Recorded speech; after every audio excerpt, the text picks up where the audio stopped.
Je commence par me présenter rapidement. Bonjour à tous et à toutes. Je m'appelle Lucie Loire. Je suis journaliste d'information locale ici à Rennes dans une radio qui s'appelle Canal B. J'en profite pour faire la promotion en même temps, radio associative. Et voilà donc venu le temps de la table ronde sur le thème de la protection de l'enfance en Ille-et-Vilaine. On a à peu près une heure, un peu moins en fait, parce qu'il y aura un temps consacré aux questions. Pour parler de la protection de l'enfance en Ille-et-Vilaine, un sujet qui est complexe et dont on va parler dans le cadre de ce colloque qui est en train de se terminer, organisé, je le rappelle, par l'association Champ de Justice et le Conservatoire national des archives et de l'histoire de l'éducation spécialisée de l'action sociale. Je commence par présenter les invités qui sont à côté de moi.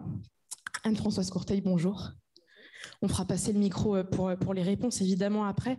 Vous êtes vice-présidente au conseil départemental déléguée à la protection de l'enfance et à la prévention.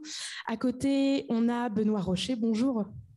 Benoît, vous êtes directeur du STEMO de Rennes, le service territorial éducatif en milieu ouvert de la PJJ, la protection judiciaire de la jeunesse. On continue avec Claire Oberture. Bonjour. Claire, vous êtes directrice des Enfants de Rochebonne, une structure qu'on va présenter qui est labellisée Fondation de l'Armée du Salut. À côté de vous, Étienne Kubica, bonjour. Étienne, vous êtes l'un des 6 juges pour enfants du tribunal judiciaire de Rennes. Et on termine avec Anne-Marie Kennel, bonjour. Anne-Marie Kennel, avocate et présidente du groupe de défense des mineurs de Rennes qu'on va présenter. J'ai fait les présentations rapides pour qu'on prenne le temps de discuter parce que ce temps va passer très très vite. On a entendu les mots de Julie Guillaumard et son regard transversal sur les questions de prévention de la délinquance ici à Rennes. On lance donc cette table ronde peut-être en donnant la parole au conseil départemental qui est, on peut le dire, le chef de file de la protection de l'enfance. Il faut expliquer que le conseil départemental, il intervient un peu de A à Z dès ce qu'on appelle l'information préoccupante et jusqu'à l'application des mesures. Anne-Françoise Courteil. Oui, tout à fait. Bonjour à toutes et à tous. Je dirais même avant l'information préoccupante, parce que dans mes délégations, il y a la prévention, il y a la protection de l'enfance, mais il y a aussi la prévention. Et la prévention, c'est au sens large. Tout à l'heure, j'ai entendu notre représentante de la ville de Rennes parler de la prévention primaire, secondaire. Enfin, on voit qu'il y a différentes étapes dans lesquelles on peut s'inscrire pour accompagner l'enfance. Et en fait, la prévention qui est la moins visible, c'est ce qui est au départ, c'est-à-dire accompagner dès la toute petite enfance. Et comme le département est chef de file de la protection de l'enfance, comme vous l'avez dit, mais il y a aussi mandat pour ce qui concerne la protection maternelle et infantile, hein, la PMI. Eh bien, en fait, il s'inscrit très tôt en fait dans l'accompagnement du très jeune enfant et même avant sa naissance, puisque on agit même en amont de l'arrivée de l'enfant et notamment lorsque les situations sont plus compliquées. Donc, on est en amont, bien sûr, de l'information préoccupante. On donne quelques chiffres importants pour pas trop vous noyer sous les chiffres. On retient le 75 millions d'euros sur le budget qui vont directement à la protection de l'enfance. Alors, oui, c'est même un peu plus. Le budget départemental, c'est près de 180 millions, hein, 179 millions d'euros.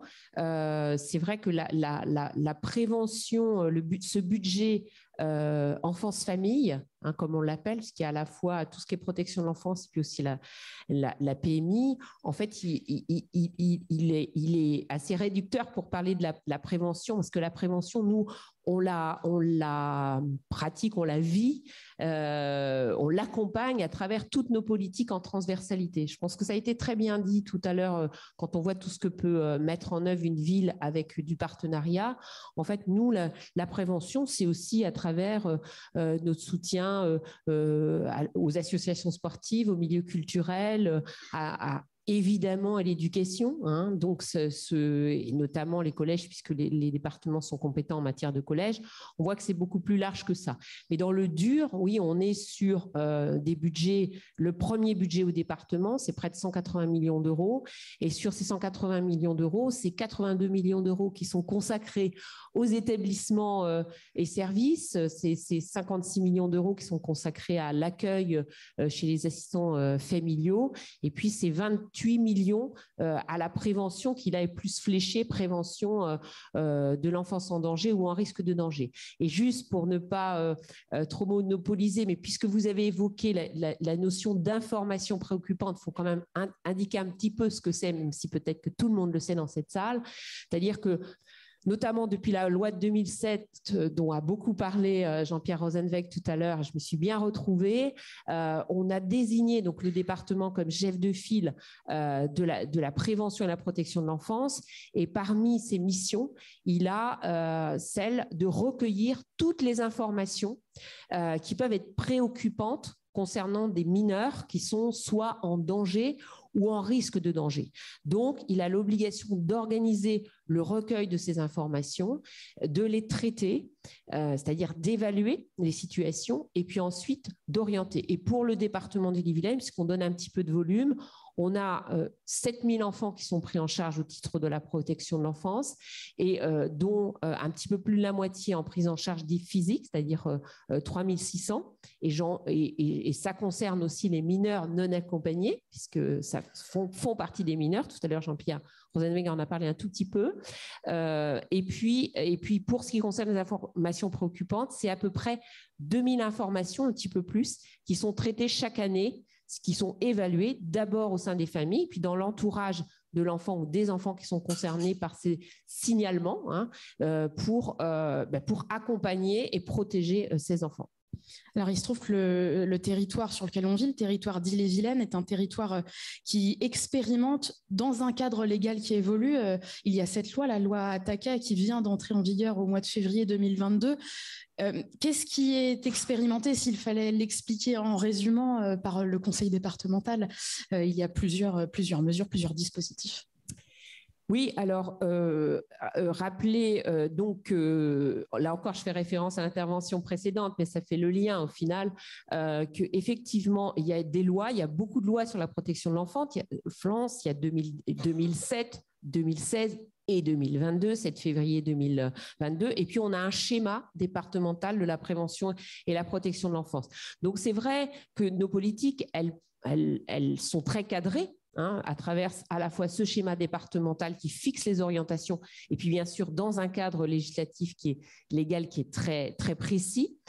Mais en même temps, je suis heureuse d'avoir entendu Jean-Pierre Rosenweg évoquer la question de cette recentralisation ou pas de cette compétence de la protection de l'enfance, parce que quand bien même on a un cadre et on doit avoir des moyens qui sont de la responsabilité de l'État, qu'il a été notamment sur le plan sanitaire, sur le plan scolaire, on a différentes approches qui doivent être en adéquation, on va dire, avec les problématiques de territoire.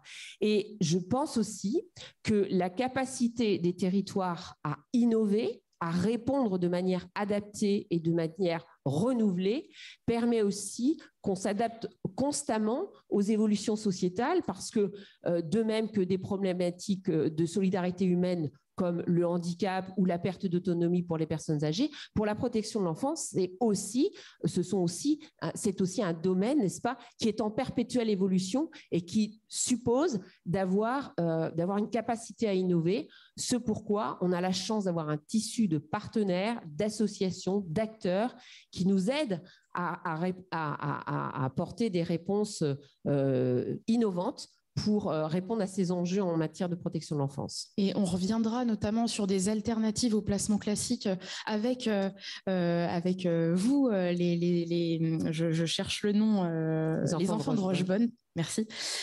Sur des alternatives donc au placement classique, l'un des grands objectifs de cette loi Taquet, c'est de ne plus avoir de placement en hôtel. C'était un sujet assez sensible d'ici 2024, si je ne me trompe pas. Un dernier mot sur le tiers de confiance, qui est un des outils particulièrement en Ille-et-Vilaine que vous souhaiteriez voir développer.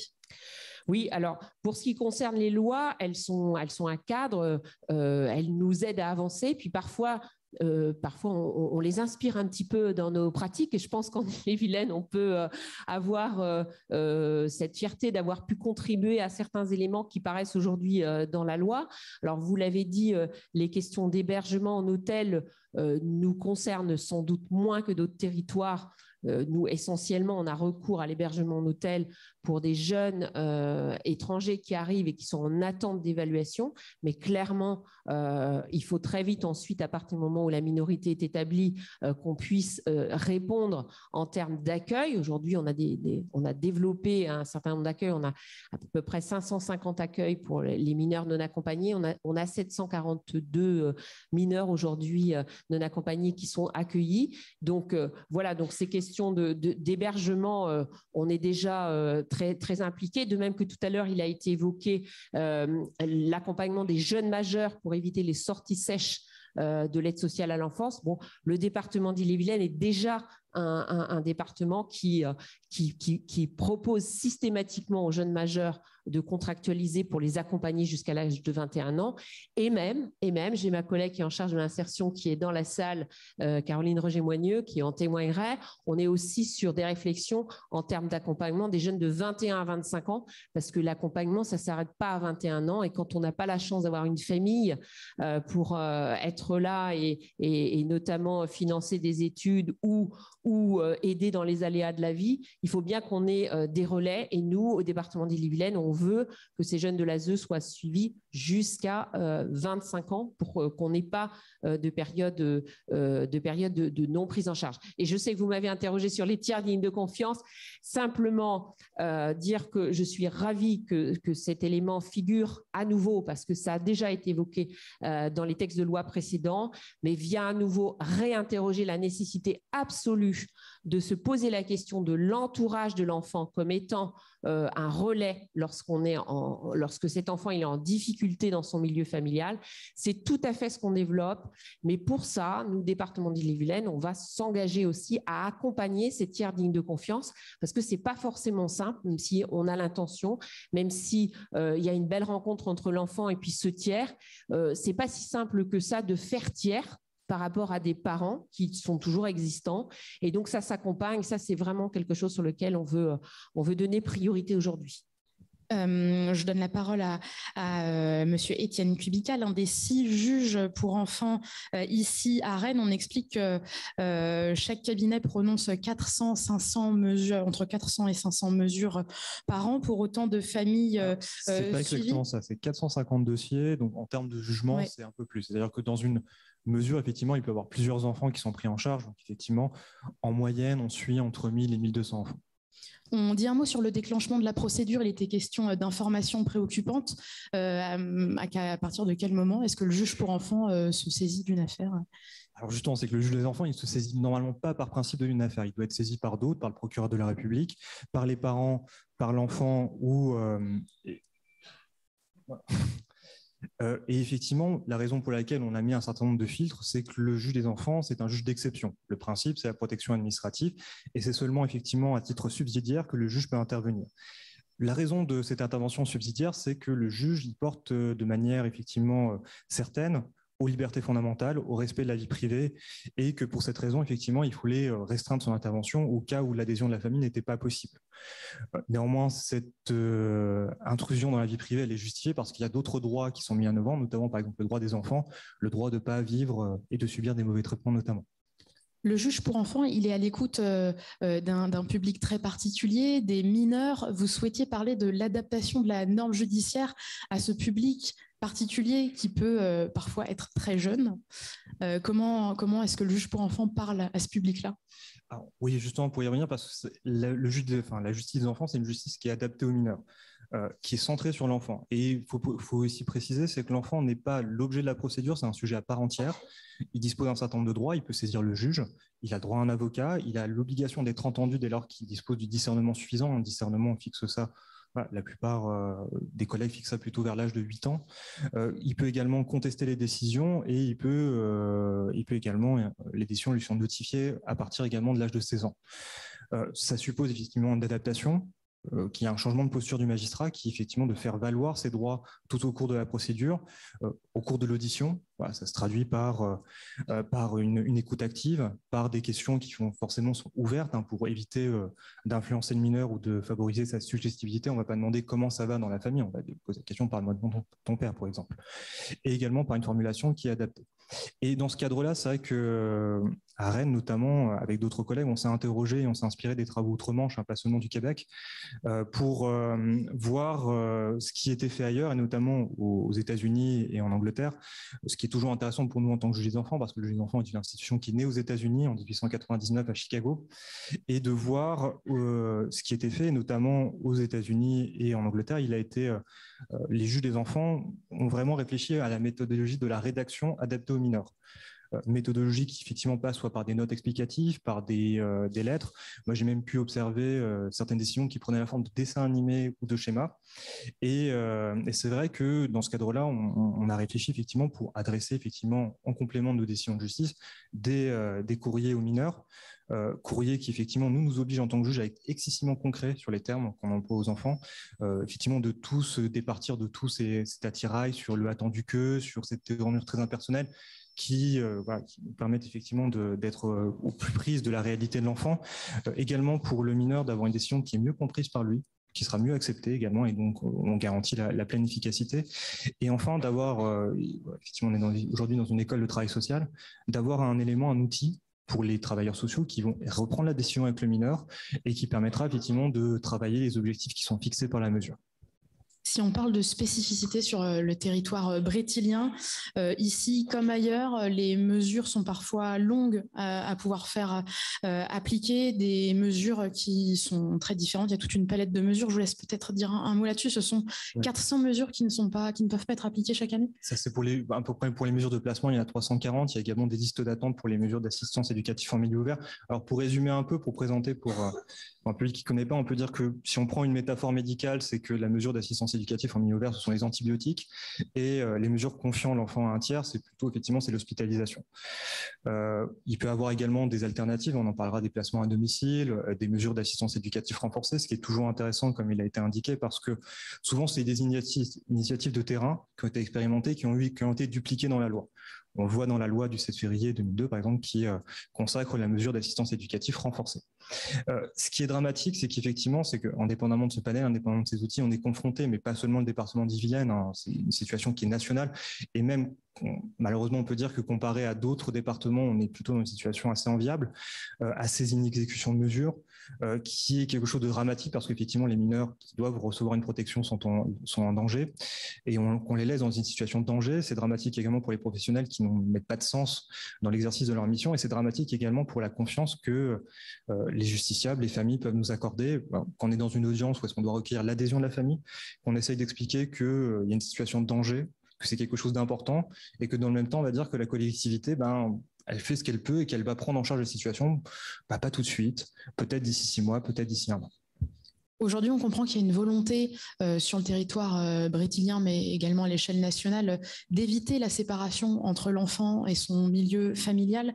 Pourtant, il y a des fois où la procédure de délaissement, elle est inévitable. C'est une procédure qui est assez récente finalement, cette procédure. C'est une procédure qui a été modifiée par la loi du 14 mars 2016 et dont l'objet a évolué, dans le sens où c'est une procédure qui était très centrée sur le désintérêt que les parents pouvaient porter, donc quelque chose d'assez subjectif, qui était devenu un peu plus objectif justement sur une situation de délaissement.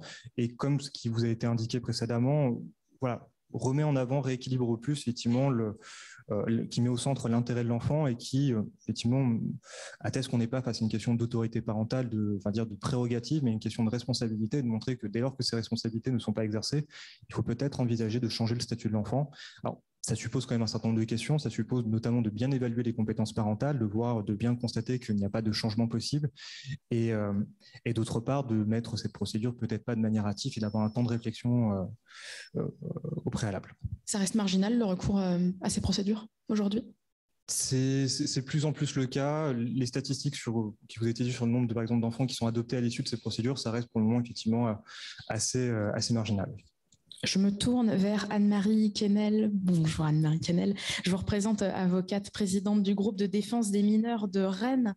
Ce groupe, c'est l'un des premiers à s'être constitué en France au début des années 90, avec un rôle tout particulier qui est, vous me l'expliquez, celui d'être le porte-voix de la voix de l'enfant, parfois difficile à faire entendre. Je vous laisse expliquer un petit peu. Merci.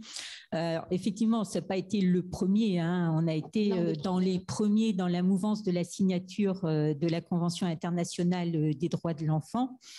Et avec une formation un peu spécifique, en tout cas un intérêt et un attrait des avocats pour les mineurs. Et un constat, surtout aussi avant 1990, la constitution du groupe par les fondatrices est partie de ce constat, à savoir, par exemple, on intervenait surtout au pénal, c'est-à-dire le juge des enfants, il a 2 casquettes.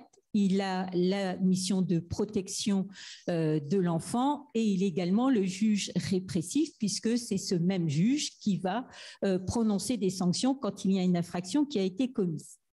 Et quand les parents ne choisissent pas un avocat, puisque l'avocat est obligatoire au pénal quand un mineur commet une infraction, l'avocat est obligatoire pour que le mineur puisse être jugé. Et l'ordre des avocats, le bâtonnier en exercice, a l'obligation, quand quelqu'un ne connaît pas un avocat, d'en désigner un d'office. En fait, ça ne veut pas dire qu'il sera nécessairement gratuit. Quand on parle de désignation d'office, ça veut dire que la personne ne connaît pas d'avocat et qu'il lui en est désigné un. Et avant la constitution du groupe de défense des mineurs de Rennes, qui est une association loi 1901, un mineur, alors quelquefois ils commettent qu'une seule infraction, mais souvent quand même, ils en commettent 2, 3. Et on pouvait pour chaque infraction voir un avocat différent de désigner, ce qui impliquait, vous l'imaginez tout de suite, de raconter l'histoire et de ne pas bien connaître, même si on ne connaît jamais vraiment bien un mineur ni même quelqu'un, mais en tout cas, de tout recommencer à zéro et de ne pas avoir une lecture de sa conduite. Donc, constitution du groupe de défense des mineurs, la maxime, c'est un mineur, un avocat, tant que le mineur ne fait pas le choix de changer d'avocat, puisqu'il n'est pas prisonnier, heureusement d'ailleurs, de son avocat. Et à tout moment, quand ça passe plus non plus, ou quand il y a une lassitude, il peut demander et choisir un autre avocat également. Pour juste compléter sur la présentation de ce groupe de défense des mineurs, vous l'avez dit, une association d'avocats qui sont spécialement formés à ces questions. Vous êtes près de 70 ici à Rennes et l'association est présidée par le bâtonnier des avocats du barreau de Rennes. Et ce qui est formidable, c'est qu'il y a donc des consultations qui sont gratuites tous les mercredis. Vous me le disiez en préparation de cette table ronde, le problème principal qui revient, auquel sont confrontés ces mineurs, c'est séparation des parents. C'est la raison majeure qui les amène vers... Exactement. Alors, effectivement, donc on intervient devant le tribunal pour enfants action répressive, également en matière d'assistance éducative, alors souvent pour les parents, mais également désignés ou aussi rarement, mais maintenant ce sera peut-être plus le cas avec la loi de 2022, comme vous le rappeliez tout à l'heure, mais en tout cas, le juge des enfants, quand il estimait que le mineur devait être accompagné, pouvait aussi saisir déjà le bâtonnier pour faire la demande d'un avocat désigné d'office, mais là maintenant c'est une possibilité qui lui est plus ouverte. Donc sinon, on peut être choisi. On nous demande d'intervenir par les services éducatifs, mais en restant bien évidemment, quand je dis ça, ou par les parents, mais que l'avocat du mineur. C'est toujours compliqué pour un parent ou un représentant légal, qu'on soit choisi ou désigné, qu'ils entendent bien qu'on ne défend pas leurs intérêts et qu'il ne faut pas qu'ils se servent de leur enfant pour essayer d'apporter une preuve dans une procédure ou dans un dossier, comme on peut le voir puisqu'on intervient aussi en dehors de juge des enfants, devant le juge aux affaires familiales, quand un mineur, sur le fondement de l'article 388.1 du Code civil, ce que vous a rappelé depuis ce matin, a le droit de donner son avis dans tout dossier qui le concerne, dans toute procédure qui le concerne, et peut demander à être entendu par un juge aux affaires familiales. Alors, il peut faire la demande et y aller tout seul, il n'y a pas du tout d'obligation d'être assisté par un avocat. Souvent, ils viennent, ces jeunes mineurs, accompagnés, alors quelquefois, c'est quand ils sont suffisamment grands, c'est avec des copains et des copines, à la permanence qui est sans rendez-vous tous les mercredis après-midi à la cité judiciaire, souvent accompagnés par un grand-parent, un parent, etc. Et on leur explique, parce qu'il faut réexpliquer que c'est un droit, certes, mais qu'ils n'émettent qu'un avis. C'est-à-dire c'est vraiment un travail d'expliquer que c'est à aucun cas, peu importe ce que dira l'enfant devant son juge, devant le juge aux affaires familiales, il ne prendra pas la responsabilité de la décision. Et en aucun cas, c'est que sa parole, que son avis qui sera retenu par le juge pour prendre sa décision. Et c'est important parce que quelquefois, quand je vous disais qu'il fallait faire attention à la présence des parents sur les demandes d'audition des enfants, on a après les parents qui nous appellent ou qui nous réécrivent un mail en disant « mais je ne comprends pas, mon fils a dit ceci, etc. » Et ce n'est pas du tout la décision. Bah oui, madame, alors déjà, on n'est pas leur avocat, mais on prend quand même souvent le temps de leur expliquer qu'en réalité, ce n'est pas l'enfant qui décide. Mais c'est ça qu'il faut bien retenir. Il donne son avis, mais le juge prendra la décision en fonction de l'ensemble des pièces du dossier. Ça, c'est pour le juge aux affaires familiales. Et en assistance éducative devant le juge des enfants, alors là, notre rôle est encore un peu plus, je dirais, à la rencontre de tous les intervenants presque qui se sont exprimés, puisque madame ne l'a pas encore fait, mais je pense que c'est exactement la même situation. En assistance éducative, avocat du mineur, c'est l'avocat du mineur. Et au pénal aussi, ça veut dire que l'éducateur, il a son avis, mais ce n'est pas pour ça qu'on va dire, parce que l'éducateur dit que c'est comme ça que ça serait bien, que nous, en tant qu'avocats, on va dire c'est comme ça que ça serait bien et qu'il faut que tu fasses ça. Non, non. Nous, si le mineur, il n'est pas d'accord, on dira non, on n'est pas d'accord. Enfin, non, le mineur n'est pas d'accord. En étant sûr d'abord d'avoir bien compris ce qu'il nous disait, puisque voilà, moi je trouve que toute la complexité de cette intervention, c'est de comprendre, en fait, d'échanger. Déjà, c'est pas compliqué, c'est très compliqué la communication des uns avec les autres, mais alors avec les enfants, s'assurer qu'on dit bien, qu'on parle bien de la même chose, c'est encore tout un travail. Et c'est pour ça, après. On est 65-70 au sein du groupe. On a normalement collectivement une certaine approche qui est identique. Après, dans la pratique, on a forcément des divergences, on est bien d'accord. Mais le plus compliqué, c'est de restituer quand on vient devant le juge des enfants, puisque généralement, alors nous, on avait instauré, mais c'est intéressant que M. Kubica soit là parce qu'on n'a pas du tout la même approche. Le groupe de défense des mineurs avait travaillé auprès des juges des enfants et après cette réflexion, en assistant à Rennes en tout cas, parce que dans d'autres juridictions, devant d'autres juges des enfants, ça ne se passe pas comme ça et quand on n'a pas l'habitude, c'est un peu choquant, de faire en sorte que le mineur soit entendu tout seul avec l'avocat devant le juge, en dehors des parents et en dehors des éducateurs. Ensuite, le mineur sort, l'avocat de l'enfant reste pour redire ce qu'il a dit devant les parents et les éducateurs, et sous le contrôle, bien évidemment, du juge. Et ça existe depuis la constitution du groupe des défenses des mineurs. Alors, de temps en temps, quand on a des juges des enfants qui arrivent de l'extérieur, n'est-ce pas, Monsieur Kubica, eh bien, on est obligé de réexpliquer parce qu'il provoque tout le monde. Et Monsieur Kubica, c'est intéressant parce que n'a pas la même approche que la position, alors c'est pas du tout pour polémiquer parce que c'est intéressant aussi de remettre en cause quelquefois ces pratiques professionnelles, n'a pas cette approche-là. Mais enfin, on a tous, en tout cas, mais je pense que vous avez un petit peu modifié aussi de temps en temps vos pratiques, hein, enfin, d'après ce que j'ai pu voir, mais vous pourrez prendre la parole sur ce point. En tout cas, d'avoir assisté, par exemple, d'aller à Nantes, à Brest, où le juge reçoit tout le monde en même temps. Et c'est un peu compliqué quand on a une pratique professionnelle. D'un côté, de dire, vous savez, on dit les adultes ne doivent pas se disputer, ne doivent pas tout critiquer l'autre parent devant les enfants. Il faut préserver les enfants. Alors que l'audience d'assistance éducative, on va quelquefois, quand c'est la première réunion, au fond des choses. Et certaines fois, nous, on considère en tout cas à Rennes que les enfants ne doivent pas entendre certaines choses, ni leurs parents, ni dans certaines situations, etc. Et moi, je me souviens d'un dossier comme ça à Nantes avec une mineure de 16 ans, mais j'en étais malade pour elle, quoi. Mais bon, a priori, avec moi que ça interpellait, mais voilà. En tout cas, c'est pas parce qu'il y a des pratiques différentes que c'est pas bien et que les choses ne sont pas bien faites non plus. Hein. C'est pas du tout ça. Que je dis bien évidemment, je fais attention quand même, retourner devant le juge dans pas longtemps, je plaisante. Hein. Mais en tout cas, voilà. Et je pense que c'est vraiment une réflexion aussi qu'on a, parce qu'on en a rediscuté depuis. Et voilà, il n'y a pas non plus de règles absolues en la matière. On comprend que le dialogue peut être complexe, les situations compliquées et que les pratiques évoluent en permanence. Je voulais juste vous laisser dire un dernier mot rapidement sur un constat que vous partagez, des mesures qui peuvent être donc longues à appliquer.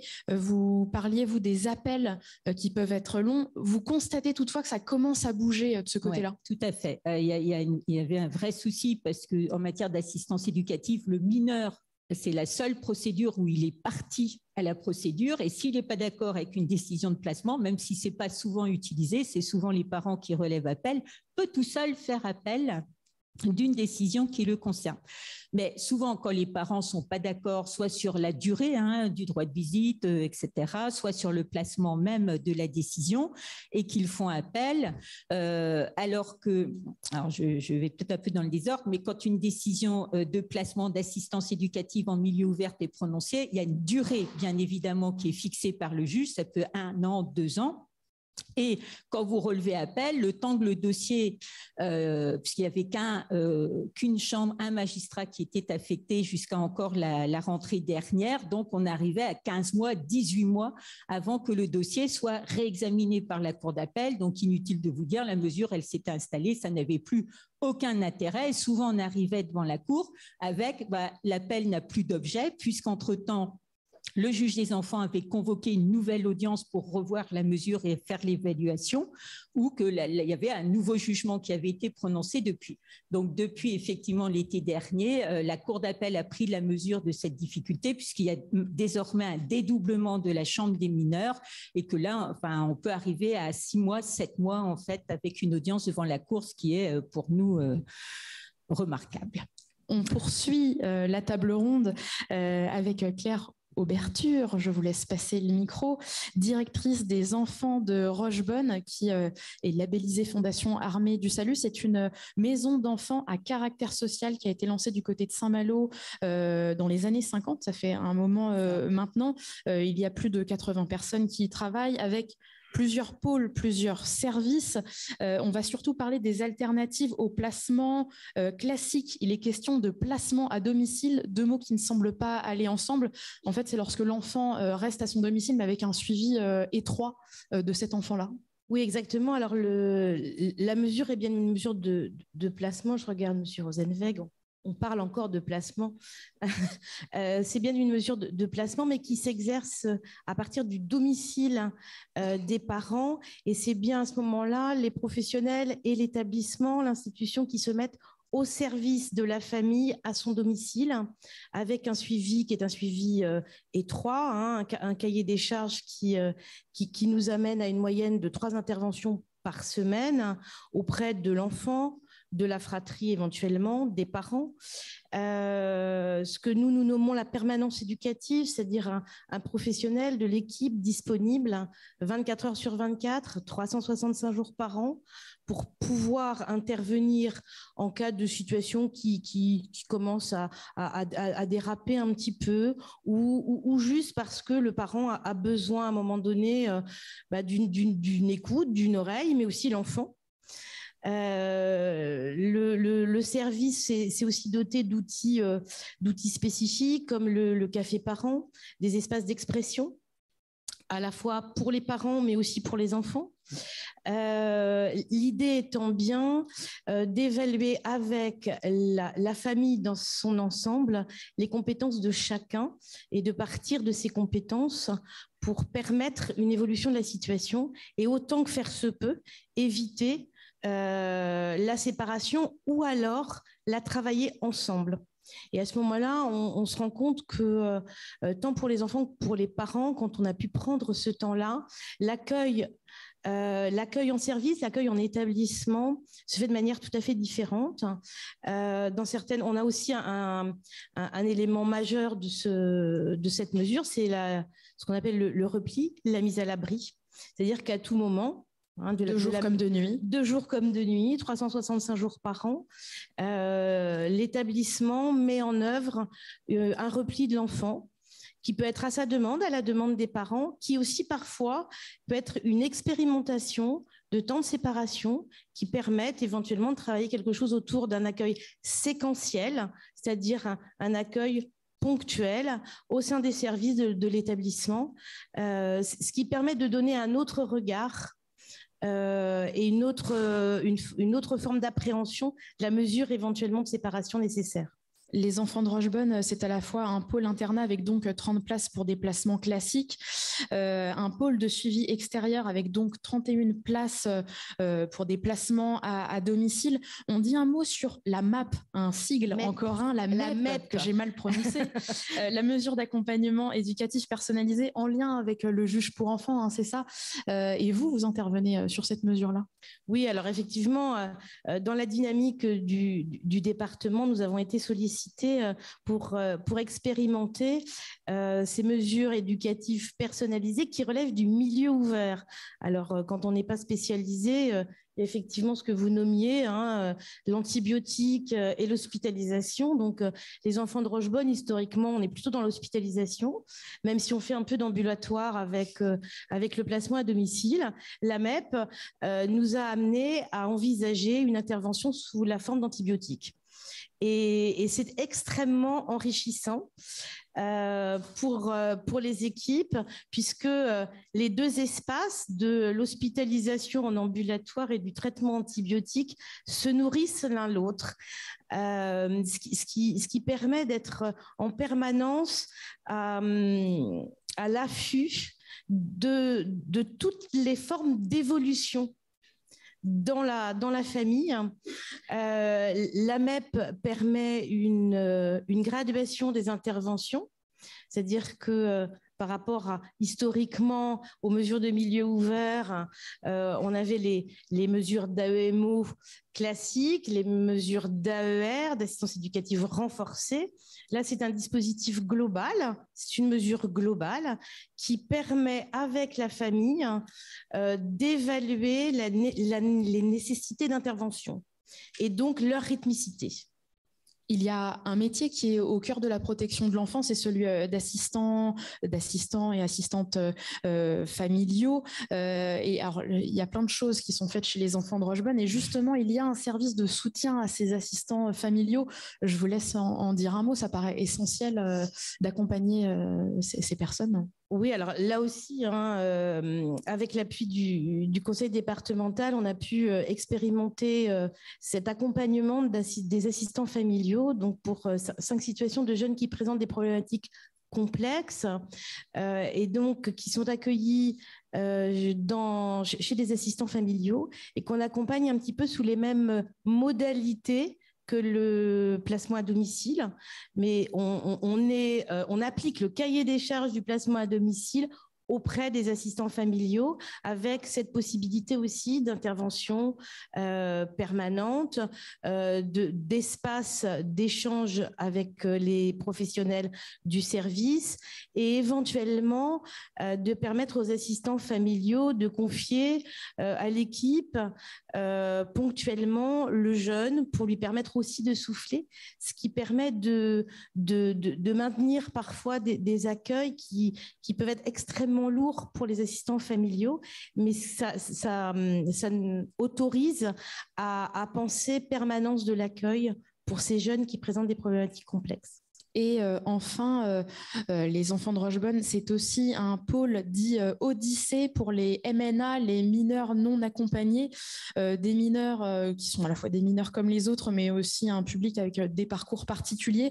Vous avez 3 sites avec 52 places en lien avec le département. Pour qui c'est une question importante, on peut peut-être, je vous laisse chacun dire une phrase.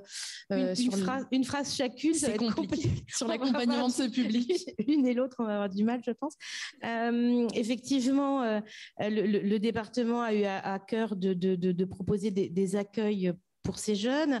Nos toute première mesure spécifique date de 2011, puis via les appels à projets, nous avons répondu à la mise en œuvre de ce qui est nommé les U2A, c'est-à-dire les unités d'accueil et d'accompagnement pour les jeunes qui viennent d'être évalués mineurs en attente d'une orientation adaptée à la sortie de l'hôtel, puisque l'ensemble de ces jeunes sortent de l'hôtel. Donc, l'idée est de développer un accueil le plus rapide possible, c'est-à-dire que au plus vite, que des équipes de professionnels puissent être auprès d'eux. Et puis, donc là, nous avons 2 services. Donc un de 12 places et un de 24 places. Et puis, nous avons aussi un service de 11 places de jeunes mineurs non accompagnés dits vulnérables, c'est-à-dire des jeunes qui, après leur passage en U2A, souvent, des jeunes pour lesquels on a évalué la nécessité d'un accompagnement particulier, avec un encadrement aussi spécifique lié à différentes formes de vulnérabilité. Et là, qui serait intéressant qu'on aborde ensemble, qui peuvent être des vulnérabilités notamment liées à leur appartenance à certains réseaux. Donc parfois, il faut les mettre aussi à l'abri de réseaux qui les accueillent aussi sur les territoires lorsqu'ils arrivent.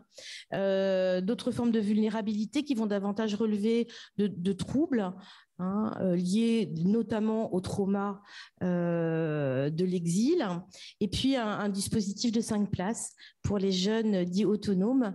Et là, on est vraiment sur le tremplin vers l'autonomie et vers la vie de jeune adulte. Anne-Françoise Courteil, c'est une des priorités pour le département, l'accompagnement de ces mineurs non accompagnés. Là, on est en train de parler de spécificité brétilienne, c'en est une. C'est autant important la prise en charge des mineurs non accompagnés que la prise en charge des enfants dans le cadre des autres enfants. C'est de la protection de l'enfance. Donc c'est le message politique. Donc pour nous, il s'agit de les accompagner tous dans nos missions de protection de l'enfance. Je voulais juste rajouter qu'effectivement, la plupart du temps, le circuit, je l'ai dit rapidement tout à l'heure, c'est un accueil, une présentation à la mission, une évaluation, une mise à l'abri à l'hôtel en attendant de trouver un site qui corresponde une fois que la minorité est établie, puisque la seule condition de prise en charge en assistance éducative de ces mineurs-là, c'est la minorité, puisqu'autrement, la vulnérabilité, elle est caractérisée par le fait qu'ils soient isolés. Donc, voilà. Et je voulais juste préciser qu'on a on va dire des profils souvent de jeunes autour de 16 ans, des jeunes adolescents, souvent des garçons à 97-98%, qu'on a quelques filles, mais jamais beaucoup. Donc, elles sont plutôt dans un dispositif d'accueil familiaux parce que comme elles sont peu nombreuses, et aussi qu'on a parfois des beaucoup plus jeunes enfants qui arrivent et que là, on ne les met pas à l'hôtel, hein. On est vraiment quand on est manifestement, quand on accueille manifestement un enfant mineur, qui plus est de plus bas âge, ça arrive, à ce moment-là, on est directement sur des dispositifs classiques de protection de l'enfance, puisque c'est de la protection de l'enfance. Ils sont accueillis notamment chez les assistants familiaux ou en établissement lorsque ça relève de ça. Je me tourne vers Benoît Rocher, directeur du STEMO de Rennes, le service territorial éducatif en milieu ouvert de la PJJ, la protection judiciaire de la jeunesse. On présente ce STEMO qui a plusieurs missions, à la fois aiguiller le jugement et puis l'appliquer.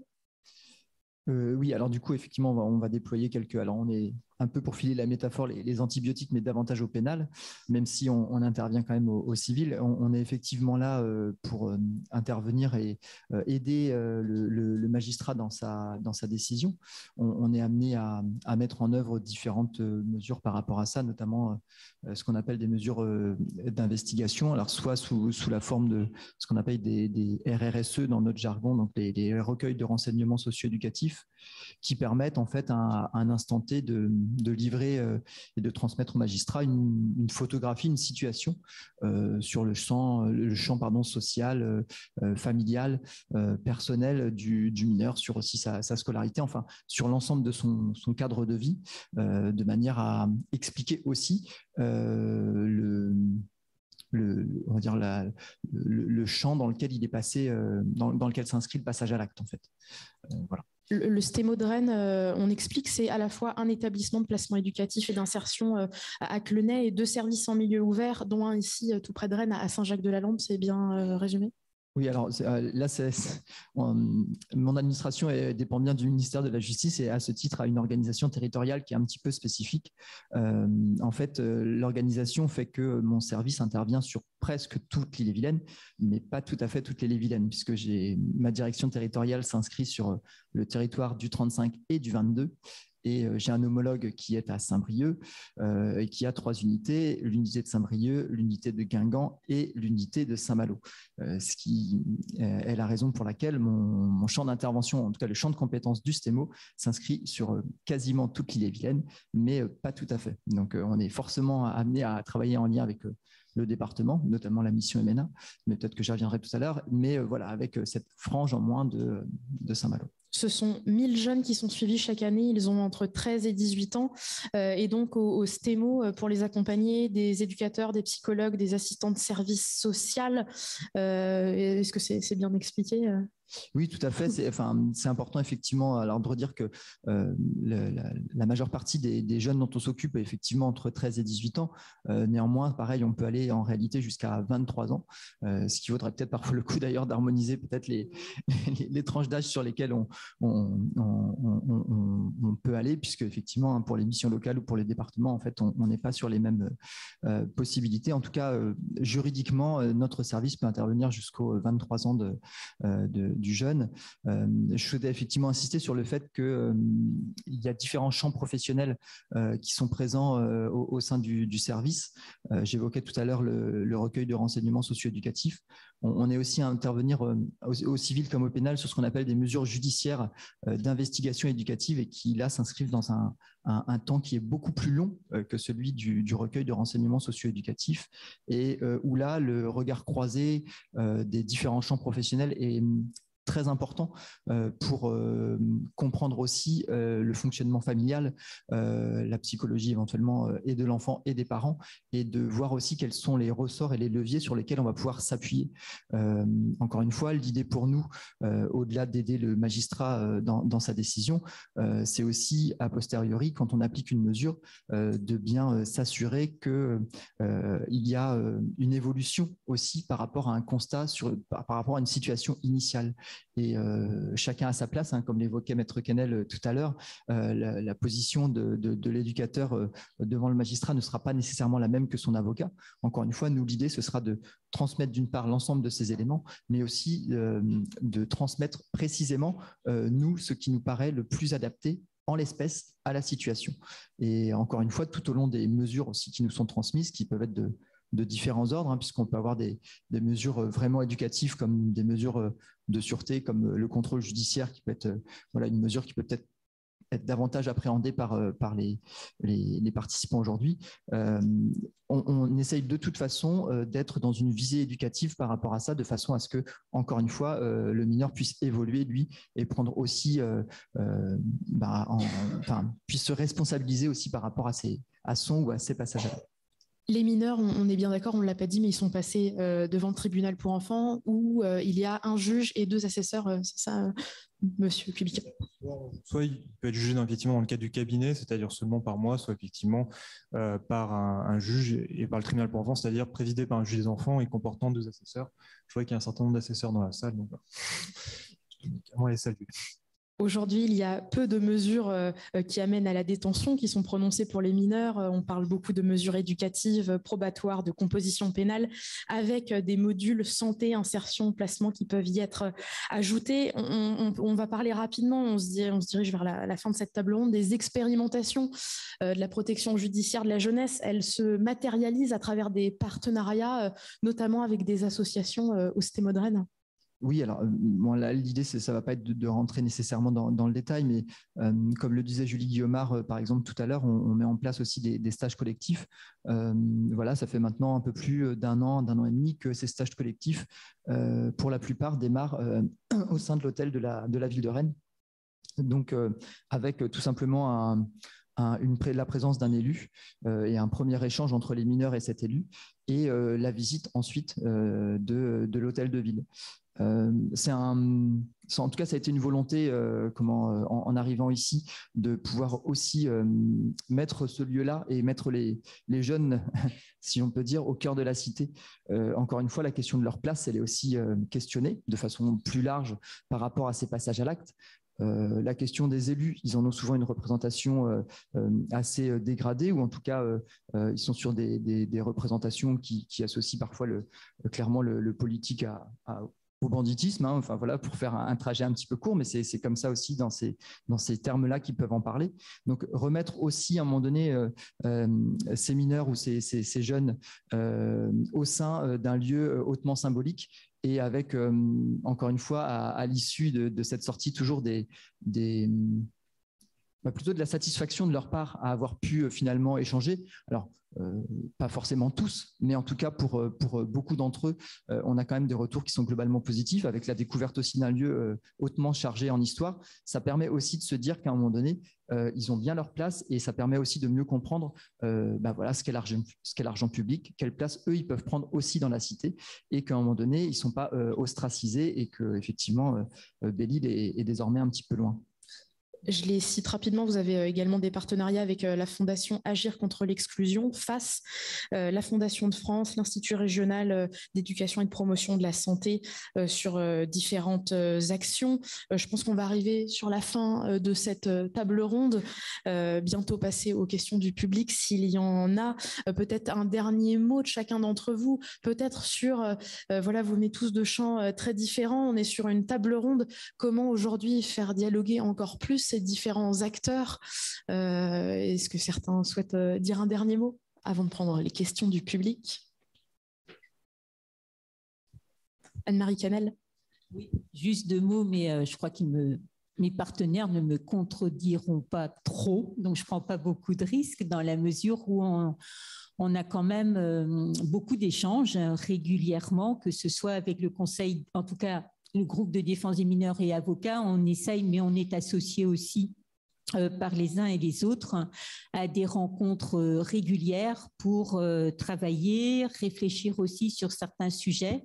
Alors, il y a eu, c'est vrai, l'année 2020 avec la pandémie qui a un petit peu ralenti nos échanges, mais notamment avec le conseil départemental, il y a eu des réunions régulières pendant plusieurs années, avec la PJJ également. Alors, je ne connaissais pas encore les enfants de Rochebonne, et on reçoit également les juges des enfants, que ce soit ministère public ou les juges du siège, pour faire le point pareil une fois au moins par an. C'était un petit peu la régularité.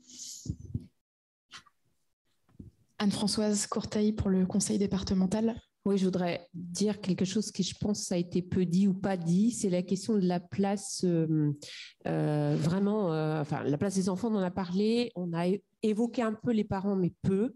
Je voulais rappeler qu'on est beaucoup dans nos politiques et dans la société en général, dans des démarches inclusive, de participation citoyenne, et que pour ce qui concerne, alors je ne sais pas si je dois dire le public, mais en tout cas les personnes qui sont concernées, les enfants et leurs parents qui sont concernés par ces questions de protection de l'enfance, c'est compliqué, c'est douloureux, c'est complexe. On a évoqué tout à l'heure tout ce jargon judiciaire qui est inaccessible, voilà, alors qu'il y a un tas de problématiques qui se posent quand on cumule en plus une situation de précarité, etc. Donc c'est bien compliqué, mais qu'il ne faut pas renoncer. Il faut continuer à œuvrer, à faire en sorte pour que toujours l'enfant reste au cœur du système, et que la famille soit associée si possible partout. C'est pas toujours absolument possible partout parce qu'on a des problématiques de santé psychique, d'addiction, etc. Enfin,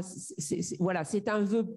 C'est un vœu peut-être qui n'est pas toujours réalisable, mais en tout cas, il ne faut jamais le perdre de vue, il ne faut jamais renoncer à cette question d'abord de la place des enfants et de leurs familles dans tout ce panel et au milieu de tous ces professionnels et ces partenaires qui œuvrent à la protection des enfants.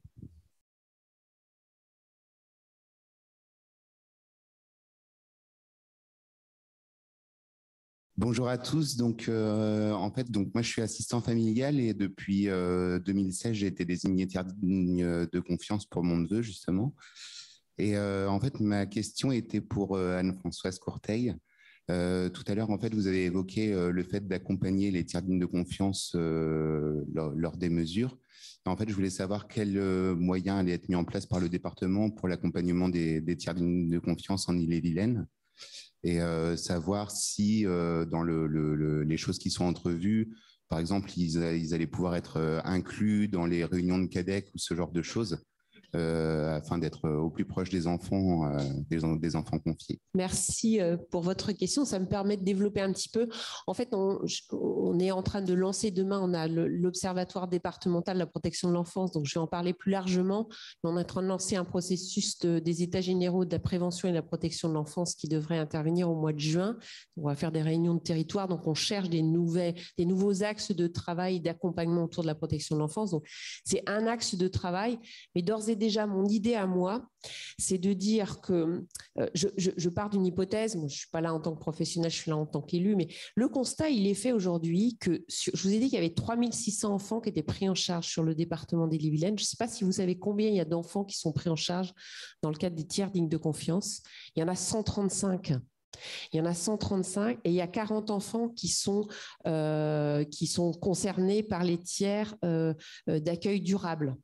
Donc, vous voyez, ça ne fait même pas 200 au total. Donc, on voit bien que là, finalement, c'est un dispositif auquel on fait peu appel. Donc, ça interroge sur, en fait, l'étayage qu'il y a autour. Pourquoi est-ce que le magistrat ne prononce pas plus de mesures vers des tiers dignes de confiance? Voilà. Voilà. Bon, alors, moi, je suis partie de l'hypothèse que peut-être qu'il... Comment ? La question sur l'absence, sur le faible nombre de tiers dignes de confiance désignés, c'est qu'il y a très peu d'évaluation sur l'entourage familial large.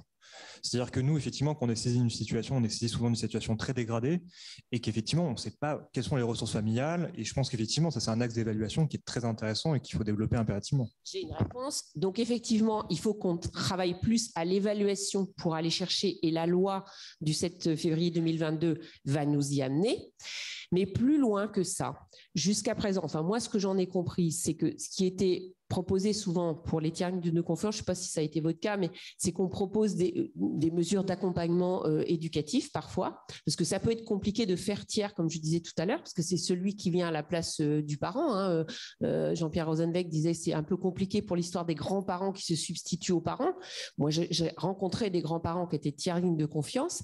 Ce que j'ai remarqué, c'est que certes, on propose des accompagnements éducatifs. Je ne suis pas absolument certaine que ce soit systématiquement nécessaire. On a des tiers dignes de confiance qui n'ont pas forcément besoin d'un accompagnement éducatif. En revanche, quand on se retrouve, comme c'était le cas de grand-père que j'ai rencontré, qui a qui accueille ces trois jeunes enfants qui sont ados, pré-ados, c'est qu'il a eu un tas de démarches à faire, que lui, c'était très compliqué d'aller vers le centre départemental d'action sociale parce qu'il y avait une histoire avec le CEDAS et que du coup, il n'avait pas d'interlocuteur. Donc moi, je veux au moins qu'on mette en place un dispositif qui soit facilitateur pour les tiers dignes de confiance, pour récupérer les papiers d'identité, les cartes de sécurité sociale, les droits, enfin tout ça, toutes ces questions-là, toute cette assistance non pas forcément éducative, parce que le problème, il n'est pas forcément éducatif. Il y a un savoir-faire chez les tiers aussi, c'est pas... Voilà. Mais en revanche, il y a un sacré travail à faire pour mettre en confiance, pour consolider. Et du coup, peut-être que si on consolide ce dispositif, qu'on étaye, qu'on évalue mieux, on évitera je vais lire une aberration. Moi, ce qui m'a sauté aux yeux, si vous voulez, c'est que j'ai en responsabilité la protection de l'enfance depuis pas longtemps. J'ai eu connaissance d'une situation où on avait dû confier un bébé de manière urgente dans le cadre d'un placement. Et en fait, ce bébé, il avait été mis chez un assistant familial qui avait déjà beaucoup de travail et qui n'était pas forcément prêt. Donc, on avait étayé avec une TISF. Et par ailleurs, on avait une grand-mère qui disait « mais moi, j'arrive pas à voir mon petit enfant ». Voilà. Et je me suis dit « tiens, est-ce qu'on a vraiment pensé plutôt étayer chez le tiers digne de confiance plutôt que d'aller renforcer chez des assistants familiaux qui, de toute façon, vous en savez quelque chose, sont quand même assez saturés aujourd'hui dans leur capacité d'accueil ». Donc voilà, ce sont des choses comme ça qu'il faut absolument qu'on re-questionne pour étayer, mieux évaluer et mieux accompagner les tiers dignes de confiance. Bonjour. Merci pour votre intervention à tous. Je me posais la question par rapport au MEP, parce que j'ai pratiqué en IOE avant que ce soit des MJE et en AEMO classique où on était un temps plein pour 30 situations. Autant dire que c'est énorme. Et donc aujourd'hui, je ne sais pas combien de dossiers ils sont, les travailleurs sociaux, je ne suis plus là-dedans, mais je voulais savoir ça me fait un peu peur en fait de cette mesure-là, MEP de globalisation, puisque ça veut dire que l'évaluation revient au service à qui est confiée la mesure quelque part, de mettre les moyens pour intervenir plus ou moins une fois ou par mois ou une fois par semaine dans une famille en fonction de la gravité de la situation. Donc, je me posais la question, comment est-ce qu'on dose ça? Est-ce qu'il y a des moyens supplémentaires en fonction de ces mesures-là? Je vais laisser Étienne Kubica répondre. L'intérêt de la MEP, d'une certaine mesure, c'est de faire du sur-mesure. C'est-à-dire qu'effectivement, selon les objectifs éducatifs qui sont fixés dans le cadre de l'audience, de déterminer effectivement là où est-ce qu'il y a besoin d'avoir une intervention éducative plus ou moins soutenue. Et c'est compliqué effectivement d'avoir une réponse unilatérale qui vaut pour tous les cas, parce qu'effectivement, ça dépendra de la situation, ça dépendra également des objectifs qui sont fixés dans le cadre de la mesure. Si c'est un objectif, je ne sais pas, de favoriser la scolarité, ça sera peut-être moins intense que des questions de positionnement parentaux plus lourds, que des questions de rappel du cadre, mais ça dépend vraiment de la nature des objectifs, de ce qui a été décidé et également de la temporalité de la mesure. Parce qu'il y a beaucoup de choses où effectivement, malheureusement, on est lié par l'événementiel, où une situation qui s'est stabilisée se dégrade en raison de conflits familiaux, en raison de l'apparition de la violence. Et là, pour le coup, effectivement, il y a cette imprévisibilité qui nécessite pour un service de réadapter ces mesures. Mais je pense que effectivement, par rapport au temps, aux moyens, je pense que vraiment le temps de l'audience est excessivement important, qu'effectivement on puisse discuter vraiment clairement des objectifs, que ça soit clair pour la famille, que ça soit clair pour les services, et que ce soit clair pour le magistrat qui ordonne la mesure. Je vais juste me permettre de compléter un petit peu. Pour les MEP, on est sur un ETP pour 22. Donc, le ratio n'est pas tout à fait le même. Et puis surtout souligner que dans le travail qu'on a pu faire avec les services du département, les mesures, elles sont extrêmement ponctuées et que le service est aussi en lien avec le référent de parcours. Au niveau du CEDAS, on est en lien avec le PPEF et donc le service n'est absolument pas isolé pour faire cette évaluation. Dans le travail qu'on a pu expérimenter, les parents sont aussi tout à fait partie prenante et je vous rejoins effectivement sur la nécessité d'avoir des attendus très clairs et des objectifs dès le départ qui nous permettent et qui permettent aux équipes de travailler sur des objectifs extrêmement concrets avec les parents sur un rythme d'un bilan grosso modo tous les 6 semaines. Donc effectivement, ça permet de graduer véritablement les interventions avec des échéances extrêmement serrées finalement, mais qui donnent un tempo. Et ce tempo est vraiment un soutien dans l'intervention auprès des familles. Oui, donc je vais me présenter pour savoir d'où je parle.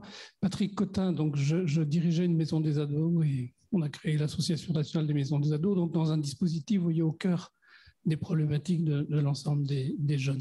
Et je suis surpris, là, en cette fin de colloque, qu'aucun acteur de la santé n'a été présent et ne soit intervenu. Alors qu'aujourd'hui, personne dans cette salle ne peut dire que les questions de santé mentale sont au cœur de la problématique des jeunes à la fois enfants, mais ados plus âgés. Il n'y a pas besoin.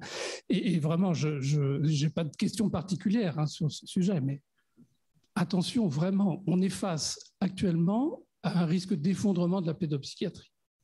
D'effondrement, vraiment. C'est-à-dire que les psychiatres, il n'y en a plus. Pédopsychiatres, il n'y en a plus. Ils désertent l'hôpital parce que les conditions de travail sont devenues tout à fait délétères pour eux-mêmes. Pour eux-mêmes, c'est presque une question pas de survie, mais enfin en tout cas de bien-être psychique pour les psychiatres qui ont à faire un deuil majeur qui est celui de la clinique, celui du suivi thérapeutique, parce qu'ils ne sont pas suffisants pour pouvoir voir les jeunes, etc.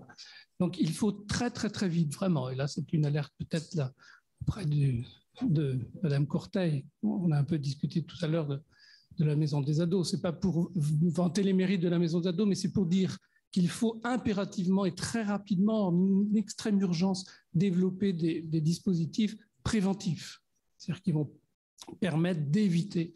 Tout à l'heure, il était parlé d'antibiotiques ou d'hospitalisation. Là, on est vraiment face à une urgence sanitaire majeure qui est de pouvoir prévenir les problèmes de santé mentale des jeunes. La pandémie a accéléré les choses. Le repérage précoce s'est effondré parce que les établissements scolaires n'ont pas pu jouer ce rôle majeur de repérage précoce. Du coup, ce qui arrive, et les maisons des ados sont au cœur de cette question de la prise en compte vraiment de manière très précoce des difficultés des jeunes. Les maisons des ados ont constaté que tous les jeunes aujourd'hui arrivent dans des problématiques bien plus complexes parce que le repérage précoce n'a pas fonctionné. Donc, il faut remettre très, très, très, très vite toute cette machine en route. Et je conclurai en disant que 2 IGAS, je vais les nommer parce que Fadela Amara et Pierre Nave ont fait un rapport sur les maisons des ados il y a quelques années. Ça vaut pour tous les dispositifs de prévention. Ça ne coûte pas cher et ça peut rapporter gros. Ce n'est pas conforme au langage des IGAS, mais voilà, la prévention, on s'en gargarise beaucoup. On a Jean-Pierre Rosenweg tout à l'heure parlait de la crise qu'on vit aujourd'hui. Je crois qu'on vit cette crise parce qu'en France, on a du droit d'intention, beaucoup de droits d'intention. On se gargarise de mots. Michel Chauvière dit on se paye de mots. Voilà. Que fait-on pour la prévention aujourd'hui et demain? On a bien entendu votre alerte. Je ne sais pas s'il y avait des réactions ou si c'est une alerte qui a été entendue. Une très courte réaction d'Anne-Françoise Courteil. Non, mais vous avez raison, on en a discuté. Moi, je suis présidente du conseil de surveillance du CHGR, donc j'y suis hyper sensible, donc c'est clair. Donc ARS et puis Éducation nationale, qui n'est pas là non plus aujourd'hui, mais voilà, on ne peut pas avoir tous les acteurs non plus.